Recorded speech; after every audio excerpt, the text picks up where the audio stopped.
कहते हैं जब धरती लगे फटने प्रसाद लगे बटने, कुछ ऐसा ही हुआ है। अजरबैजान के लोग आखिरकार, वो भी दूतावास के अधिकारी, क्यों भाग रहे हैं ईरान से।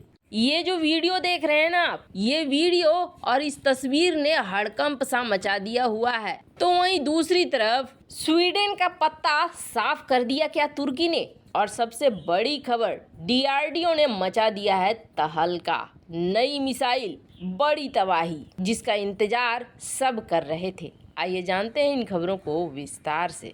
पहले बात करें तुर्की की। स्वीडन और फिनलैंड, ये दो देश लगातार चाह रहे थे कि किसी तरीके से नाटो के सदस्य बन जाए ताकि उनकी जिंदगी बच जाए। नाटो उन्हें रसिया से बचाने के लिए आए। दोनों ने एप्लीकेशन भी डाले, पर तुर्की ने वहां पर अड़ंगा लगा दिया। तुर्की ने कहा कि हम एंट्री नहीं देंगे जब तक आप हमारी शर्तों को नहीं मानेंगे। अब मामला ऐसा बौखलाया कि गुस्साए स्वीडन में कुछ लोगों ने उपद्रव करना शुरू कर दिया, कुरान वगैरह जलाना शुरू कर दिया। निंदा प्रस्ताव के बाद भी ये घटना रुकी नहीं और बढ़ने लगी। उसी शख्स ने स्वीडन के बाद डेनमार्क में भी वही काम कर दिया। बौखलाया तुर्की, और तुर्की ने कहा कि स्वीडन को हम नाटो में शामिल नहीं होने देंगे, क्योंकि तुर्की के हाथ में एक नाटो की कमजोर नस है, और वो ये कि जब तक 30 के 30 देश हाँ नहीं कहते हैं तब तक नया देश शामिल नहीं होगा।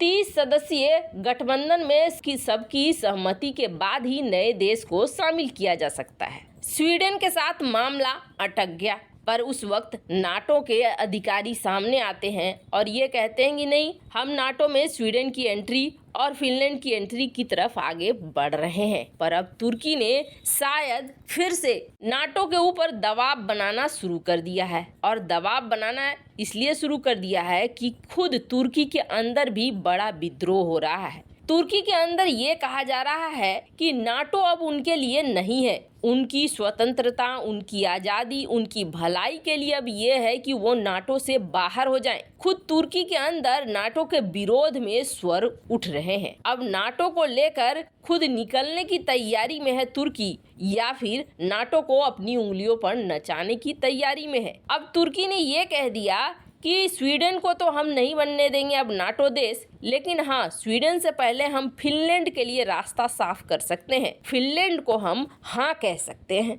स्वीडन की तुलना में फिनलैंड कम समस्याकारी है। ये जो कुरान जलाने की घटना हुई थी ना स्टॉकहोम और कोपेनहेगन में, वहाँ से तुर्की बहुत ज़्यादा नाराज है, और तुर्की चाहता है कि फिनलैंड का नाटो का मेंबर बनवा लो। लेकिन आप ये मत सोचो कि हम स्वीडन को अब हाँ कहेंगे। स्वीडन तो बहुत गलत कर रहा है। वैसे आपको बता दें, अब नाटो के सामने मजबूरी हो जाएगी कि या तो तुर्की को रखें या स्वीडन को रखें। वैसे नाटो का भी निर्णय आना बाकी है, पर इन सब के बीच में यहाँ मध्य एशिया में क्या होने लगा है। मध्य एशिया में अचानक से अफरा तफरी की स्थिति बन गई। ये जो तस्वीर देख रहे हैं, ये भाग रहे हैं लोग। कौन से लोग हैं ये लोग हैं अजरबैजान के दूतावास के। अजरबैजान ने रातों रात ये ऑर्डर दिया है कि दूतावास को खाली कर दो। दूतावास के सभी अधिकारियों को ईरान से बाहर निकाल भी लिया गया है। जर्मनी में अजरबैजान के दूतावास ने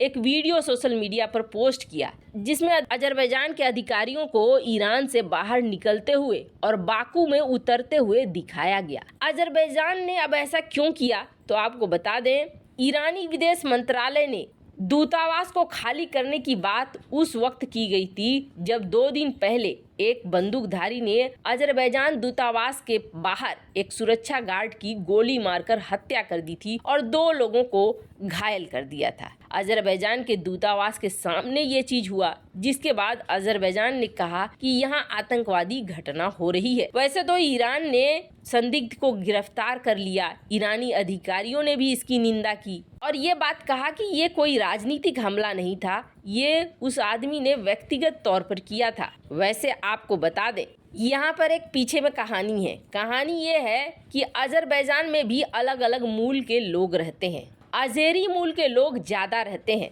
और ईरान में भी अजेरी मूल के लोग रहते हैं। कहा जाता है कि चूंकि ईरान अजेरी लोगों के साथ ठीक नहीं करता है, अच्छा व्यवहार नहीं करता है, इसलिए नाराजगी में भी ये कदम उठाया गया। तो अब माना ये जा रहा है कि दरअसल ईरान और अजरबैजान के बीच कड़वाहट बढ़ने का कारण इजराइल भी है। इजराइल में पहली बार अजरबैजान अपना राजदूत भेज रहा है। अजरबैजान ने इजराइल में अपना दूतावास खोल लिया है। वहीं हमले के ठीक बाद तुरंत से अजरबैजान ने एक्शन ले लिया और कहा कि हम अपना दूतावास ही यहाँ से खाली कर देते हैं। खैर, जहाँ एक तरफ ये सब कुछ हो रहा है तो वहीं दूसरी तरफ डीआरडीओ ने अब एक और बहुत बड़ा तहलका मचा दिया है और डीआरडीओ का ये तहलका बेहद जरूरी था। भारतीय नौसेना को बहुत दिनों से इंतजार था इस हथियार का, जो हथियार चाइना को हर तरफ से तबाह कर सके। और ये हथियार क्या था? हथियार ये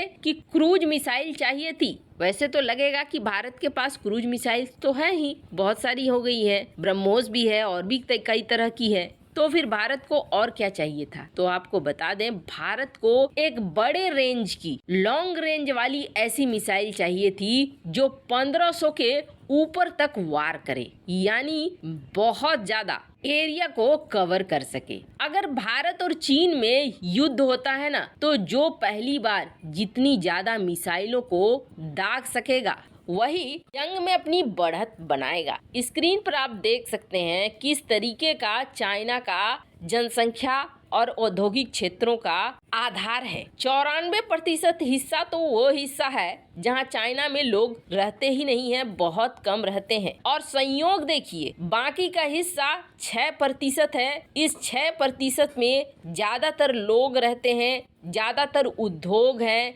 व्यापार का केंद्र है। और इनमें से सबसे बड़ी बात यह है कि जहां लोग नहीं रहते हैं, जहां कोई औद्योगिक ठिकाना नहीं है, उसका बहुत बड़ा हिस्सा भारत से बॉर्डर शेयर करता है। और जो दूसरा महत्वपूर्ण हिस्सा है, वो हिस्सा तो चला जाता है समंदर के पास, यानी 4%। तो चाइना को अगर तबाह करना है तो इस 4% पर ध्यान देना होगा, इस 4% को बेकार करना होगा। 4% को बेकार करने का मतलब है आपके पास लॉन्ग रेंज वाली क्रूज मिसाइलें और भी तरह की मिसाइलें होनी चाहिए जो वहां तक पहुंच बना सके दूर से ही। तो इसके लिए नेवी के साथ साथ एयरफोर्स यानी कि वायुसेना को भी ऐसी मिसाइलों की जरूरत है जो लॉन्ग रेंज की हो, पारंपरिक और गैर पारंपरिक दोनों तरह के वॉरहेड को ले जा सके। और इसके लिए अब डीआरडीओ ने ऐलान किया है नए मिसाइल के